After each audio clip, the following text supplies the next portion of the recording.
Assalamualaikum warahmatullahi wabarakatuh. Alhamdulillah wassalatu wassalamu ala Rasulillah Sayyidina wa Maulana Muhammad ibn Abdullah wa ala alihi wa sahbihi wa mawala. Subhanaka la ilma lana illa ma 'allamtana innaka antal alimul hakim. Rabbi shrah li sadri wa yassir li amri wahlul min lisani yafqahu qawli wahdi qalbi wa saddid lisani bihaqqi sayyidi wa habibi Muhammadin sallallahu alaihi wasallam. Masya Allah, pada kesempatan kali ini alhamdulillah kita bersama para teman-teman yang sudah hadir, juga teristimewa kepada tamu kita Al-Ustadz Rubianto Ibrahim.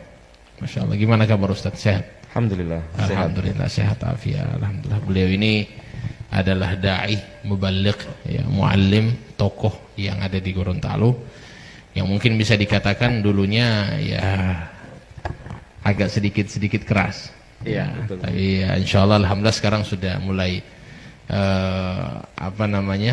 mengikuti belajar sehingga beliau alhamdulillah menemukan jalan yang insya Allah menurut beliau ya, dan ini termasuk daripada sawadul a'dham ya, sawadul a'dham, kebanyakan dari para ulama ambil jalannya, yaitu jalan ahlu sunnati wal jamaah. Ya Ustadz, ini saya ingin bincang-bincang sama antum. Ini bincang-bincang sebenarnya sederhana saja. Ya, anak kenal antum mungkin ya tidak terlalu lama, tapi lumayan lama juga sudah kenal antum ketika balik dari Yaman. Nah ini insya Allah saya ingin banyak bertanya. Dulunya antum ini bukan termasuk dari kelompok ahlu sunnah wal jamaah. Dulu kan antum termasuk dari salafi ya? Betul, iya. Ya, salafi. Ya. Ustadz, kira-kira antum pertama dulu antum berapa lama di salafi itu? Kalau saya di salafi itu sejak dari SMEA, SMK Negeri 1. Saya waktu itu kelas 3 SMEA, itu saya bergabung dengan mereka, ikut kajian, sudah mulai hafal juz 30. Setelah itu hampir saya tidak lulus di SMEA itu. Karena sudah mulai fokus di pembelajaran mereka. Jadi dari SMEA tahun 98 ya, 98 sampai 2008. Ya. Ustadz, apakah dari pemahaman salafi itu, ini menurut antum ya, apakah ini cikal bakal mungkin bisa membahayakan Indonesia sendiri? Kalau kita melihat bahwa salafi ini dia membahayakan karena menolak beberapa ajaran atau beberapa aturan di Indonesia. Nah, saya contohkan misalnya mereka tidak mau hormat bendera. Antum dulu berarti tidak hormat bendera ya? Ya, dulu tidak hormat bendera. Karena itu dianggap itu togut. Nah, apa itu togut itu apa? Togut itu hukum selain hukum Allah. Karena orang-orang ini kan sering bilang togut. Jadi togut ini hukum selain dari hukum Allah. Hukum Allah. Jadi kalau hormat bendera itu termasuk togut berarti? Iya, jadi mereka menganggap begini, kalau hormat bendera itu sama dengan menyembah merah putih itu. Oh begitu. Jadi sehingga kalau hormat bendera sama dengan menyembah. Jadi karena sama dengan beribadah. Berarti sama dengan beribadah kepada Allah. Masya Allah. Nah, jadi sehingga memang tidak bisa hormat bendera. Iya, jadi mungkin togut juga bisa dikatakan orang yang misalnya pimpinan gitu ya, pimpinan kepada kemudian mengambil keputusan selain keputusan yang ada selain dari hukum Allah mungkin. Hukum Allah selain dari Al-Quran. Menurut mereka. Iya, menurut mereka, versi mereka. Iya. Padahal tidak demikian ya. Iya. Oke. Masya Allah. Nah, dulu antum memang di salafi, apakah antum berorganisasi atau? Kan salafi ada dua, ada salafi yang tidak berorganisasi dan ada yang berorganisasi. Kalau saya di salafi yang tidak berorganisasi. Masya Allah. Ustadz, jadi kalau seandainya misalnya seperti kearifan lokal yang ada, bukan juga jadi pemahaman ahlu sunnah jamaah lah secara umum. Kan ada namanya, kita kan di Indonesia khususnya ada Maulid Nabi, ya, kemudian ada tahlilan. Apakah ini ditentang semuanya? Oh jelas, kalau itu jelas. Mereka menentang semua itu. Bahkan kalau misalnya Maulid Nabi, bayangkan orang kayak dengan antum majelis Rasulullah kan, Maulid Nabi, itu mereka anggap bahwa itu berlebihan kepada Nabi. dianggap gulu kepada Nabi. Ya, jadi kita cinta kepada Nabi. Orang kan buat maulid Nabi itu kan saking ekspresi cinta. Ya, tapi mereka kalau mereka terlalu kaku, cinta mereka hanya ikut sunnah doang. Nah, itu kekakuan mereka.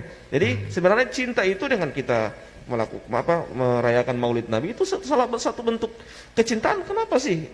Bahkan ulama-ulama di Mesir saja, di Yaman, ya, mereka membaca kitab Syama'ilul Muhammadiyah satu malam full, ya, dengan teknis seperti sama dengan di Gorontalo, ya, ada di Kili, kan cuman teknisnya yang berbeda. Kalau di Mesir pakainya bahasa Arab, kita di Gorontalo pakai bahasa Gorontalo, ya, beda. Jadi cuman teknis saja. Tapi mereka malah membid'ahkan itu, ya. Mereka menganggap itu adalah hal-hal yang yang tidak ada dalam syariat Islam. Itu begitu juga tahlilan. Tahlilan mereka anggap itu bukan dari syariat Islam karena mereka bilang hak kepada mayat itu cuma memandikan, mengkafani, menguburkan, menyolati. Ya, itu saja. Jadi mereka bilang kalau misalnya tambah dengan mentahlilalkan itu tidak dianggap bagian daripada hal itu. Itu kan hukum yang dibahas ini masuk bab ihdas sawab, memberikan hadiah pahala kepada si mayit. Mengirim pahala. Iya. Jadi Ustadz kan ini pemahaman Salafi Wahabi, ini saya tahu. Wallahu a'lam, mungkin antum lebih tahu lah. Kan mengkafirkan ada membid'ahkan, ya, mengatakan saudara muslim itu syirik atau musyrik lah. Musyrik ini orang menyekutukan Allah dengan sesuatu, ya, selain Allah. Nah, ini kalau menurut saya ini kan ketika sudah dibilang kafir, ya, apakah menurut antum juga sama? Kan kafir, berarti sudah kafir, berarti sudah ini sudah bukan saudara saya berarti. Karena sudah kafir dia. Ya, apakah itu juga bisa membahayakan? Karena mungkin antum pernah dengar, pertama itu kan tafkir. Ya, tafkir itu adalah pemikiran. Kemudian setelah itu takfir, mengkafirkan. Kemudian tafjir, pemboman, ya kan? Jadi ini mungkin ya step by step, ya. Satu persatu. Artinya kita mungkin, karena memang beberapa kitab, Ustadz minta maaf ya, seperti di Yaman itu kan ada namanya Kitabut Tauhid. Itu yang kami pelajari, itu yang kami lihat, Kitabut Tauhid ini dipelajari sama ISIS yang ada di Yaman. Masya Allah. Dipelajari sama Al-Qaeda yang ada di Yaman. Sama juga dengan dan antum mungkin pelajari juga kitab itu kan? Iya, pernah. Ustadz pelajari kitab itu. Kira-kira kitab itu yang dipelajari oleh antum dulu, ya, itu ada enggak mengkafirkan orang dalam kitab tauhid itu, mensyirikkan orang? Ada. Jadi kemungkinan besar, ya, ketika mereka ISIS pelajari kitab itu, mereka langsung berpikir, ini kafir, bunuh sudah, darahnya halal kalau begitu. Ini kira-kira menurut antum bisa membahayakan memang? Antum dulu ketika lihat kayak kita begini, antum benci enggak? Oh iya, itu yang saya ingin ungkap, ya. Mohon maaf, Habib. Dulu ini Habib ini, saya anggap ini ahlul bid'ah semua, Pak. Pembawa syirik, pembawa ajaran, mohon maaf ya. Dan alhamdulillah saya kadang itu kalau melihat kilas balik dulu kadang saya menangis dan kadang saya juga tertawa, ya. Agak lucu memang. Karena apa? Karena saya anggap dulu itu memang namanya juga didoktrin, dogmatis, ya. Jadi ditanamkan bahwa para habib itu maunya bawa foto-foto habib-habib untuk dipampang di rumah, untuk dihormati, sehingga bawa khurafat, bawa kesyirikan. Saya ketika ketemu sama Habib Salim, ya, Masya Allah, dialognya lebih amanah Habib Salim dibanding mereka, ya. Saya contohkan misalnya ada beberapa masalah, saya contohkan, walaupun Habib Salim tidak sepemahaman itu, Habib Salim paparkan sama saya. Walaupun itu bukan pemahaman Habib Salim, itu menunjukkan bahwasanya Habib Salim ini orang yang amanah dalam menyampaikan, sekalipun itu bukan pemahaman beliau, tetapi beliau sampaikan. Tapi kalau mereka tidak, yang mereka sampaikan hanya pemahaman mereka. Ketika yang berbeda dengan mereka tidak sampaikan. Ini kan tidak amanah. Ya, itulah sehingga sangat membahayakan. Mereka mendoktrin anak buahnya, orang yang berbeda. Jangankan dulu orang yang berbeda saja sudah dianggap itu syubhat. Syubhat itu hal yang mengkhawatirkan. Ada ciri-ciri, ada cikal bakal menjadi orang sesat. Nah, kalau sudah agak naik sedikit tingkat kebenciannya, ya, maka sudah dihukumi bahwa orang ini ahlul bid'ah, tidak layak duduk dengannya, tidak layak bersanding begini, taklim sama-sama, tidak layak makan bersama, tidak layak tidur bersama, ya. Kemudian kalau sudah saya misalnya ziarah kubur sama-sama dengan Habib Salim, sudah dianggap pencinta kubur lah, jadi kuburiyun, ya. Sehingga apa namanya penyembah, dianggap penyembah kubur lah. Kalau sudah dianggap penyembah kubur berarti sudah sama dengan musyrik, ya, seperti itu. Ya, itulah kenapa sampai, dan alhamdulillah, dan memang di sana sebelumnya itu memang saya lihat analisa dan nalar itu mati, ya, sehingga ketika apa yang disampaikan oleh guru ditelan mentah-mentah, ya. Karena apa? Guru kan membungkus bahwa itu mereka punya dalil, bahwa dengan dalil. Jadi dalil mentah yang mereka keluarkan, kita sebagai murid sami'na wa ata'na, analisanya tidak jalan, mati semuanya analisanya. Nalarnya juga tidak jalan, mati semuanya. Jadi seakan-akan guru ini seperti nabi yang tidak boleh dikritisi perkataannya, ya. Sehingga seperti itulah. Jadi ketika saya mulai diskusi, ya, itulah mulai saya apa namanya sudah termasuk ketemu dengan Habib Salim. Itu alhamdulillah sudah mulai terbuka cara pandang saya, dan sudah mulai menganalisa, pulang di rumah juga mulai menganalisa. Ternyata orang-orang yang selama ini yang saya tuduh ahlul bid'ah, yang saya tuduh tukang mengajarkan kesyirikan kepada saya, ya, ternyata mereka lebih ilmiah dan lebih amanah dibanding mereka. Nah, Masya Allah, luar biasa, berapi-api ini kayaknya ini beliau. Ya, jadi memang Ustadz, kira-kira mungkin doktrin-doktrin yang mereka lakukan itu apa saja? Antum kan tahu kan bagaimana mereka, antum ketika hadir di halaku, sehingga para murid itu, para orang-orang yang hadir di majelis taklim mereka itu, kalau melihat kami tidak ada senyum. Bagaimana mereka itu mendoktrin sampai sedemikian gitu loh. Begini, kenapa mereka tidak ada senyum? Mereka pakai hadisnya Ka'ab bin Malik yang meninggalkan perang Tabuk. Oke. Ya, meninggal, diboikot orangnya ya. Diboikot orangnya karena meninggalkan perang Tabuk. Jadi mereka mengkiaskan bahwa ini ahlul bid'ah sama dengan orang yang meninggalkan perang Tabuk. Jangan diajak bicara, jangan disalami, ya. Dan bahkan mereka pakai perkataannya siapa namanya? Fudail bin Iyad.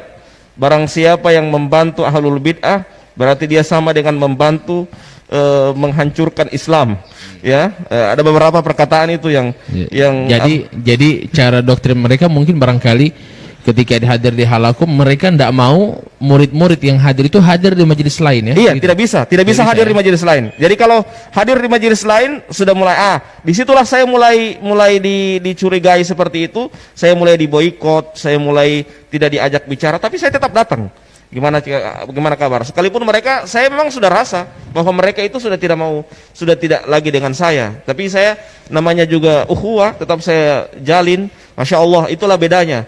Ya, apa namanya, kita diajarkan di sini, ya. Saya di NU diajarkan bagaimana ukhuwah dengan baik di majelis Rasulullah, bagaimana juga ukhuwah diajarkan dengan baik, ya. Itulah sehingga tidak pernah ada kebencian kepada mereka, sekalipun mereka benci sama saya karena saya sudah dicap ahlul bid'ah. Kadang mereka tanya sama saya, Ustadz bagaimana hukum ini?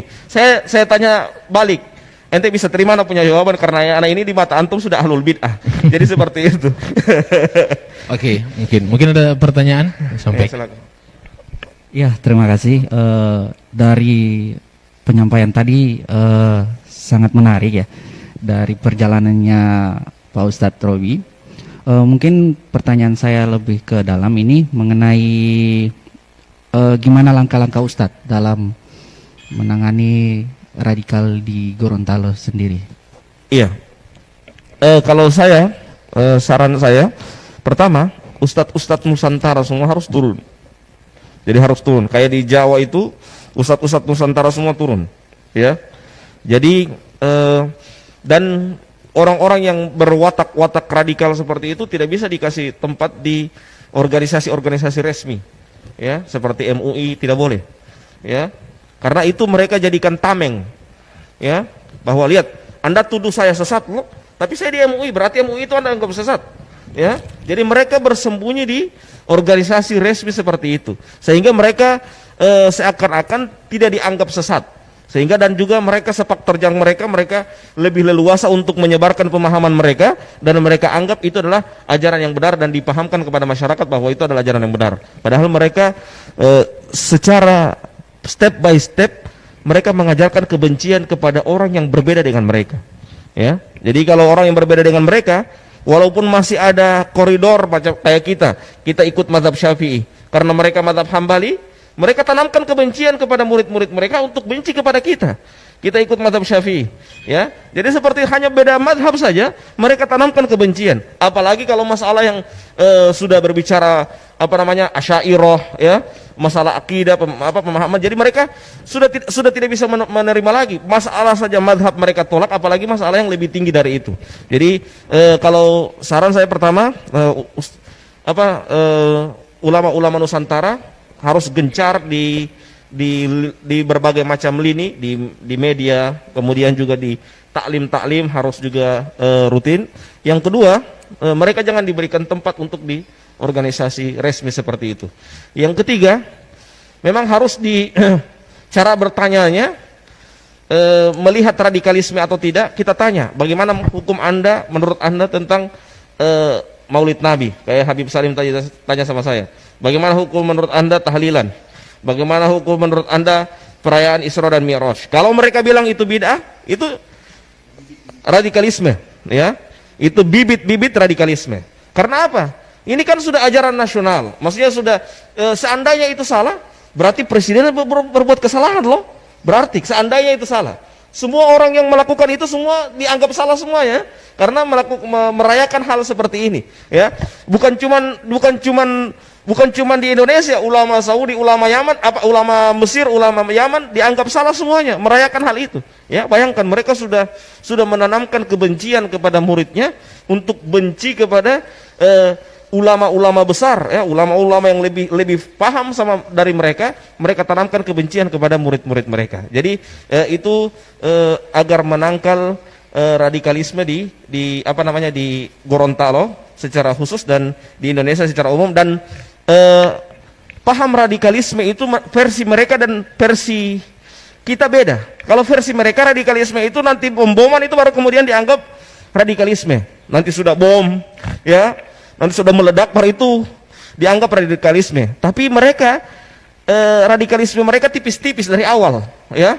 Tidak mau hormat bendera, tidak mau tidak mau pergi ke tahlilan, ya, tidak mau merayakan Maulid Nabi, tidak mau merayakan Isra dan Mi'raj, ya, semua ajaran-ajaran seperti itu. Muslim kafir, ya, muslim kafir, ya, caci maki, ya. Jadi memboikot saudaranya yang tidak semajelis dengan mereka, ya, dianggap ahlul bid'ah. Misalnya Habib Salim, ketua majelis Rasulullah Provinsi Gorontalo, dianggap dedengkot ahlul bid'ah. Karena apa? Karena kaptennya majelis Rasulullah, ya. Jadi seperti itu. Jadi dan mereka, cara sikap mereka tidak cara pandang mereka kepada orang-orang yang seperti ini tidak ada senyum, ya.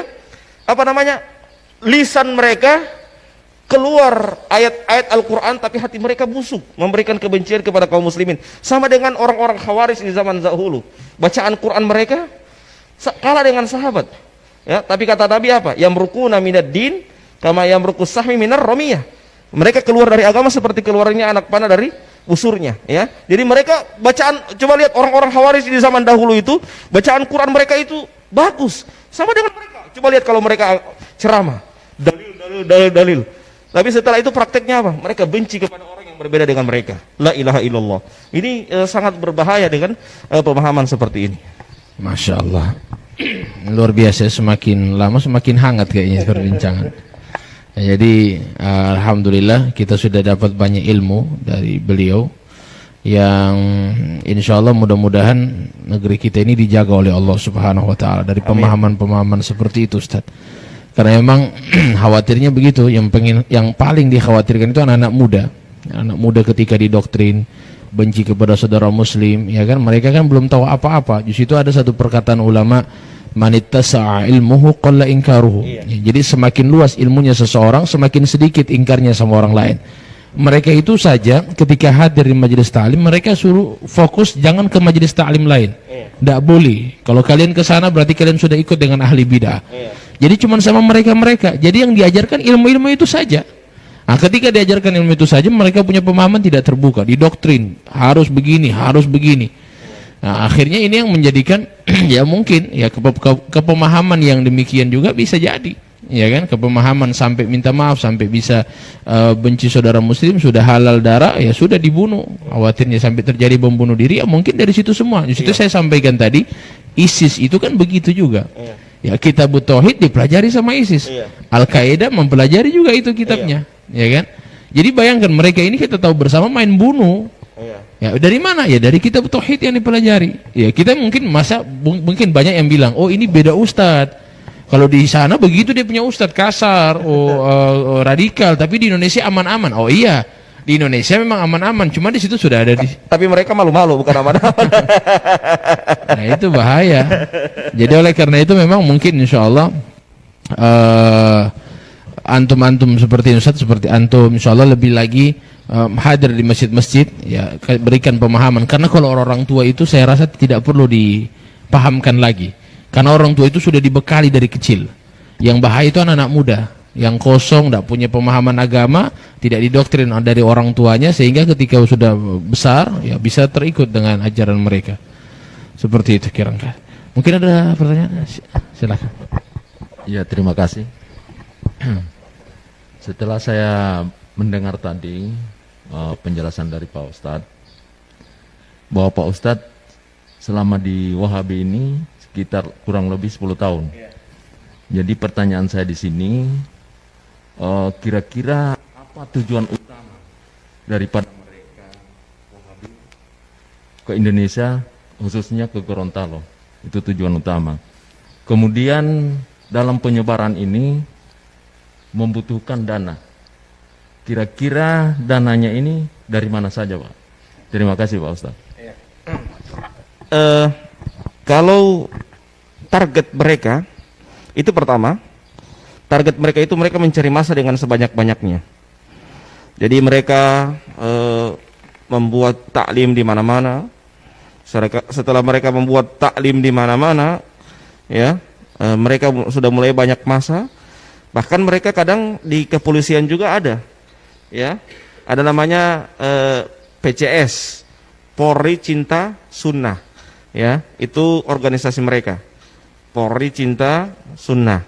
Itu di situ ada orang-orang mereka dan ustadz-ustadz mereka di apa namanya pembinanya di dalam, ya PCS. Ya, dan setelah itu target mereka, mereka masuk ke organisasi-organisasi resmi supaya dianggap legal, ya seperti MUI, ya. Mereka mulai masuk di situ. Nah, setelah itu baru kemudian di samping itu mereka dapat gaji dari dari luar negeri.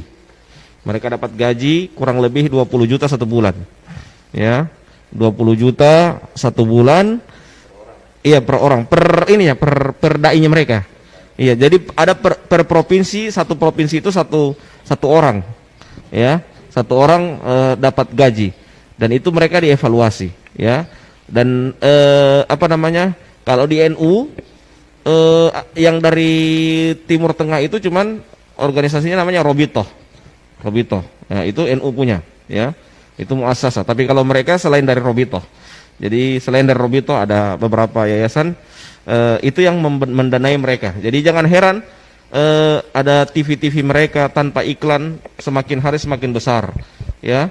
Sekolah-sekolah mereka tanpa bantuan tiba-tiba langsung besar. Dari mana dana seperti itu? Jadi mereka punya dana memang demikian. Dan sering tiap tahun kadangkala ada orang-orang yang dari luar negeri mereka undang, lihat tanah ini, lihat tanah ini, lihat tanah ini, dan itu tiba-tiba langsung ada pembangunan yang bertingkat-tingkat dan juga alat juga kamera yang cukup besar, ya.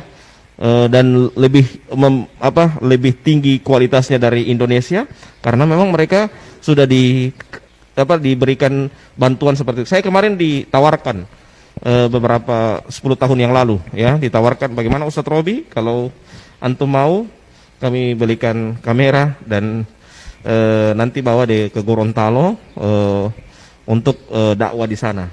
Ya, tapi saat itu saya bicarakan sama istri saya sehingga istri saya tidak setuju karena sudah ada sudah tercium bahwa itu adalah doktrin, termasuk doktrin untuk mengajak saya untuk agar jangan terlepas dari mereka, ya, jangan terlepas dari mereka. Dan alhamdulillah setelah itu saya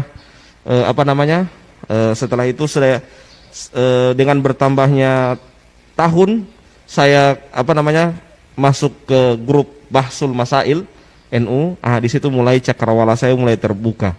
Ya, di samping itu juga saya ketemu dengan orang-orang Gorontalo, termasuk Habib Salim, ya, diskusi, ya, termasuk juga ada teman saya yang di Jawa yang pernah juga duet sama Habib Salim, namanya Ustadz Zulfikar Harun, ya, itu diskusi. Itu kalau dengan Zulfikar Harun sampai panas telinga saya, diskusi lewat telepon 2 jam masalah itu, ya, 2 jam sampai panas telinga saya diskusi masalah ini, ya. Dan alhamdulillah lewat itu mulai saya terbuka cakrawala saya. Dan kenapa sampai saya harus langsung tegas untuk keluar? Beberapa hal yang saya dapatkan itu suatu kerancuan. Di antaranya mereka memalsukan beberapa kitab, ya, mereka memalsukan. Bayangkan, ada di situ di kitab itu bab ziarah kubrin Nabi, mereka hapus itu kubri, jadi bab ziarah Nabi, ya.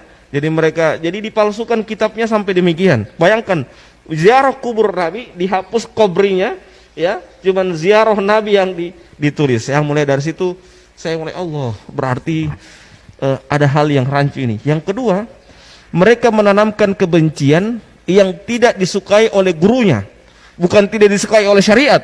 Jadi gurunya, kayak orang-orang munafik yang kata Allah dalam Al-Quran, yastakhfuna minan nas wala yastakhfuna minallah. Ya, mereka hanya takut sama guru mereka, tapi tidak takut kepada Allah. Ya, jadi seperti itu. Harusnya kan kalau dalam Islam itu apa yang dilarang oleh Allah itu yang kita takut.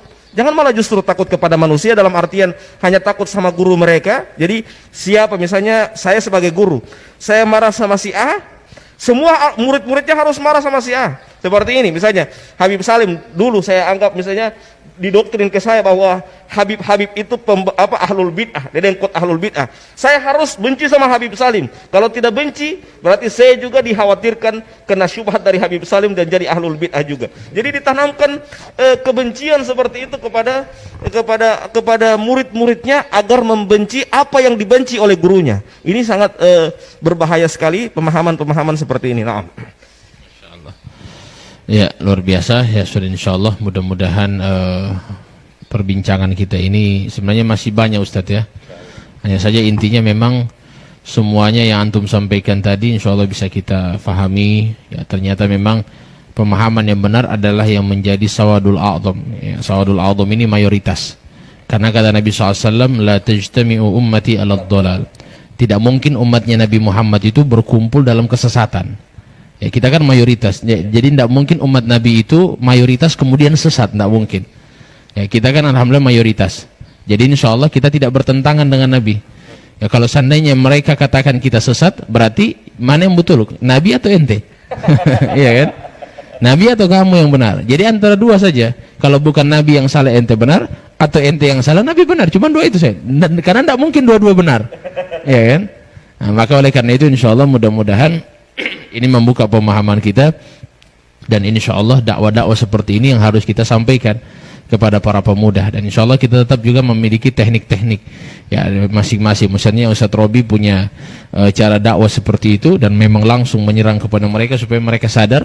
Ya, mungkin juga dari saya mungkin ada teknik sendiri dalam berdakwah kepada mereka, dan insya Allah mudah-mudahan semuanya saling mengisilah satu sama lain. Dan insya Allah mudah-mudahan semua para pemuda akan kembali ke manhaj yang benar, manhaj ahlus sunnati wal jamaah yang dibawa oleh para ulama kita. Amin ya rabbal alamin. Terima kasih banyak atas kehadirannya, dari bapak-bapak juga yang sudah bertanya, dari Ustadz wabil khusus yang sudah datang jauh-jauh dari Bualemo. Ya, alhamdulillah bisa sama-sama meluangkan waktunya bersama kita. Ya, terima kasih banyak dan mudah-mudahan barokah dan manfaat. Billahi taufiq wal hidayah. Assalamualaikum warahmatullahi wabarakatuh. Waalaikumsalam warahmatullahi wabarakatuh.